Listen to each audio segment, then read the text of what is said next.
এক ক্লাসে কতগুলো সংখ্যা পরপর সাজানো আছে এবং তারা একসাথে ক্লাস করছে।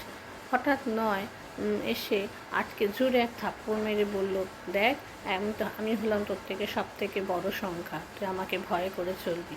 তখন আট বেচারা ভয়ে তার কাছে থাপ্পড় খেয়ে নীরবে থাকলো এবং সে দেখলো আমিও তো বড় আমার নিচু সংখ্যা থেকে। তখন সে গিয়ে 7কে থাপ্পড় মারল।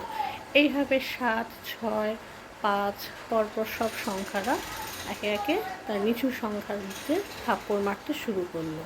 তখন এক গিয়ে শূন্যের কাছে দাঁড়াতে শূন্য ভয়ে জড়সড় হয়ে লুকিয়ে পড়লো। তখন এক শূন্যকে বলল, ভাই তুই ভয় পাস না, আমি তোকে থাপ্পড় মারতে বা আঘাত আনতে আসিনি, আমি তোর পাশে দাঁড়াতে এসেছি এবং তুই আমার পাশে দাঁড়িয়ে আমরা বৃহত্তর সংখ্যায় পরিণত হই, অর্থাৎ আমরা একজোট হয়ে যাই। 0 আর 1 একসাথে হয়ে 10 হয়ে গেল।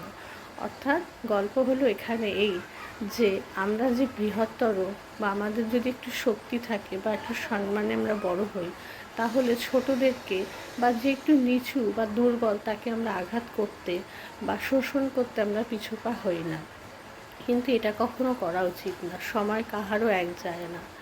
সে যখন একদিন বড় হবে বা সম্মানে উঁচু হবে বা অর্থের দিক থেকে সে দুর্বল না হয়ে সবল হবে, তখন সেও কিন্তু আমাকে আঘাত হানতে পারে।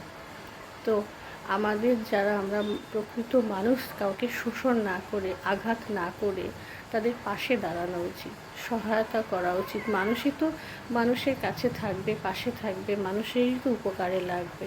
তাই কাউকে কষ্ট না দিয়ে, যন্ত্রণা না দিয়ে সহায়তা করে সাথে থাকুন, কাছে থাকুন। ঈশ্বর সবার মঙ্গল করবেন।